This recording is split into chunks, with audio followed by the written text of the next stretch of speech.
Welcome to our channel. నేను యజ్ఞమూర్తి. బాలకృష్ణ నటనా జీవితంలో గొప్ప సినిమాలు అని చెప్పుకునే వాటిలో ముందు వరుసలో ఉండే సినిమా ఆదిత్య 369. సో అది ఆయన కెరీర్లోనే కాకుండా తెలుగు సినిమా చరిత్రలో ఒక కల్ట్ క్లాసిక్గా మిగిలిపోయింది. కారణం దాని యొక్క కథాంశం, ఆ సినిమా యొక్క జానర్.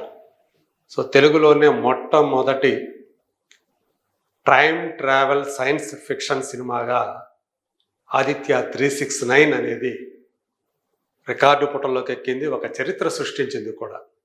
ఆ సినిమాలో బాలకృష్ణ కృష్ణకుమార్ అనేటువంటి ఒక సోషల్ రోల్ని, అలాగే శ్రీకృష్ణదేవరాయలుగా ఆ చారిత్రక పాత్రని, రెండింటిని కూడా ఆ వేరియేషన్ తోటి చాలా చక్కగా పోషించారు, నిజానికి చాలా గొప్పగా పోషించారు అనేటువంటి ప్రశంసలు వచ్చాయి. ఆ సినిమాను రూపొందించింది కూడా లెజెండరీ డైరెక్టర్ అయినటువంటి సంగీతం శ్రీనివాసరావు గారు. ఎన్టీ రామారావు గారు నటించినటువంటి పౌరాణిక చిత్రరాజం మాయాబజార్కి ఆయన కేవీ రెడ్డి గారి దగ్గర, అంటే డైరెక్టర్ గారి దగ్గర అసిస్టెంట్ డైరెక్టర్గా పనిచేశారు.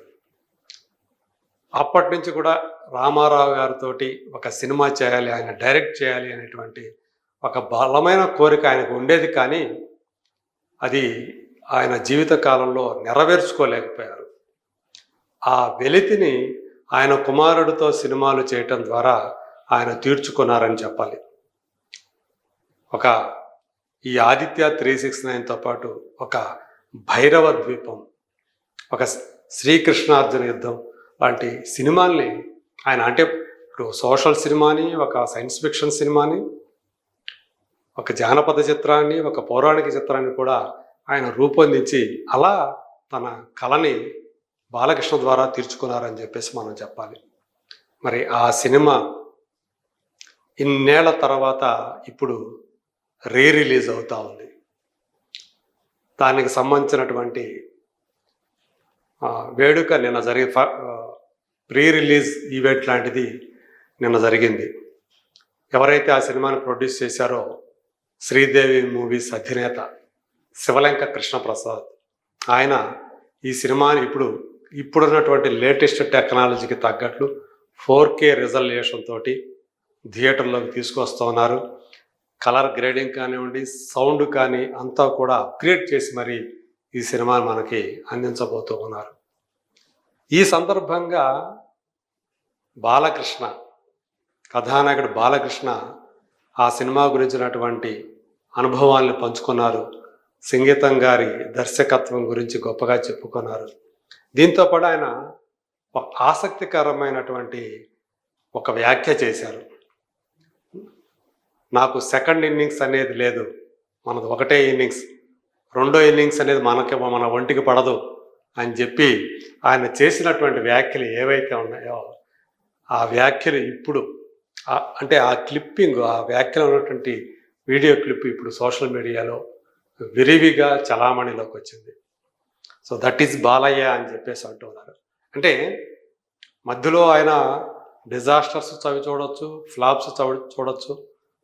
సో ఎంత అంటే గోడకు కొట్టిన బంతి ఎంత వేగంతో కొడితే అంత వేగంగా వెనక్కి వస్తుంది అన్నట్లు ఆయన ఎంత ఫ్లాప్లు చవి చూశారో మళ్ళీ తిరిగి అంతే వేగంగా ఆయన బౌన్స్ బ్యాక్ అయ్యారు.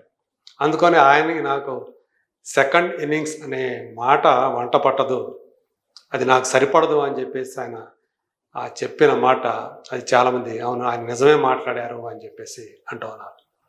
ఇక ఆయన ఆ సత్తా అయిపోయింది, ఆయన కెరీర్ ముగిసిపోయింది అనుకున్న టైంలో చాలాసార్లు ఆయన పడిలేచిన కెరటంలాగా ముందుకు వచ్చారు. ఈరోజు ఇప్పుడు చూసుకుంటే వరుసగా 4 సినిమాలు హిట్లతోటి ఆయన తన సమకాలీన కథానాయకుల్లో టాప్లో ఉన్నారని చెప్పాలి. ఎవరికి కూడా ప్రస్తుతం ఆ ట్రాక్ రికార్డ్ లేదు. అఖండ సినిమా నుంచి మొదలుకొని ఆయన విజయ పరంపర కంటిన్యూ అవుతుంది ఆఫ్టర్ పాండమిక్. సో అఖండ తర్వాత ఒక వీరసింహారెడ్డి, ఆ తర్వాత ఒక భగవంత్ కేసరి, ఆ తర్వాత ఒక డాకు మహారాజ్, ఇలా ఆయన వరుసగా హిట్లతోటి దూసుకుపోతూ ఉన్నారు. ఆయన ఎంచుకుంటున్న కథాంశాలు కూడా అలాగే ఉంటున్నాయి.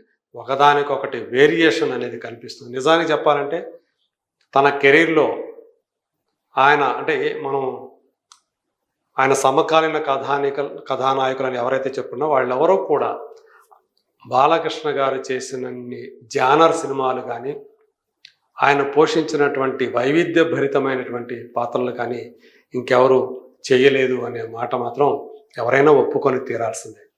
మాస్, క్లాస్ తేడా లేకుండా ఆయన అన్ని రకాల పాత్రలు చేసుకుంటూ వచ్చారు. ఎన్నో ఫ్యామిలీ సినిమాలు చేశారు, సెంటిమెంట్ సినిమాలు చేశారు, జానపద సినిమాలు చేశారు, పౌరాణిక సినిమాలు చేశారు, సైన్స్ ఫిక్షన్ సినిమాలు చేశారు. ఇట్లా ఇన్ని రకాల జానర్ సినిమాలు ఇంకెవరూ చేయలేదు అనేది మాత్రం నిర్వివాదం అనే చెప్పాలి. సో అందుగురించే ఆయన ఇప్పుడు ఏవైతే ఆయన అసలు ఏదన్నా ఒక ఈవెంట్కి వచ్చి ఏం మాట్లాడతారా అని చాలామంది ఎదురు చూస్తుంటారు. అంటే ఆయన నోటి వెంట వచ్చేటువంటి కొన్ని వాక్యాలు కానివ్వండి, కొన్ని మాటలు కానివ్వండి, కొన్ని స్టేట్మెంట్స్ కానివ్వండి, అవి సంచలనం సృష్టిస్తూ ఉంటాయి. సో అదే తరహాలో ఇప్పుడు ఆయన ఏదైతే నాకు సెకండ్ ఇన్నింగ్స్ అనేది మన ఒంటికి పడదు, మనది ఒకటే సింగిల్ ఇన్నింగ్స్, ఒకే ఇన్నింగ్స్ అని ఆయన చెప్పిన మాట ఏదైతుందో, అంటే ఆయన కెరీర్ ఇక ముందు కూడా మధ్యలో ఏమన్నా ఒకటి రెండు ఒడిదుడుకులు ఏమన్నా రావచ్చు, అంటే పరాజయాలు బాక్సాఫీస్ పరంగా రావచ్చు, కానీ మళ్ళీ ఖచ్చితంగా మళ్ళీ బౌన్స్ బ్యాక్ అవుతారు. కాబట్టి ఆయనకి సెకండ్ ఇన్నింగ్స్ అనేది లేదు. ఎంతకాలం ఆయన కథానాయకుడిగా కొనసాగుతాడు అంతకాలం ఆయనది సింగిల్ ఇన్నింగ్స్ అనే నడుస్తుందని చెప్పేసి మనం ఘంటాపదంగా చెప్పుకోవచ్చు. ప్రస్తుతం ఆయన అఖండ 2 అనే సినిమాని బోయపాటి శ్రీను డైరెక్షన్లో చేస్తూ ఉన్నారు. సో గతంలో వచ్చినటువంటి 3 సినిమాలు కూడా ఒకదాని మించి ఒకటి విజయం సాధించడం మనకు తెలుసు. ఒక సింహ, ఒక లెజెండ్, ఒక అఖండ. ఇప్పుడు వాళ్ళ కాంబినేషన్లో 4వ సినిమా సెప్టెంబర్లో రాబోతుంది. సెప్టెంబర్ 25 దసరా సెలవుల సందర్భంగా ఖచ్చితంగా ఆ సినిమా కూడా సో మేబీ ఇప్పటిదాకా ఆయన కెరీర్లో హయ్యెస్ట్ గ్రాసర్స్ ఏవైతే ఉన్నాయో వాటన్నిటిని కూడా దాటి ఇది టాప్ ప్లేస్లోకి అఖండ 2 వస్తే ఆశ్చర్యపోవాల్సిన పని లేదు అని చెప్పేసి ఇండస్ట్రీ వర్గాల వాళ్ళు, అలాగే అంతర్గత వర్గాల వాళ్ళు గట్టి నమ్మకంతో ఉన్నారు. మరి అలా ఒకే ఇన్నింగ్స్తో దూసుకుపోతున్నటువంటి బాలకృష్ణ రాబోయే రోజుల్లో ఇంకెన్ని వండర్స్ సృష్టిస్తారో let us wait and see.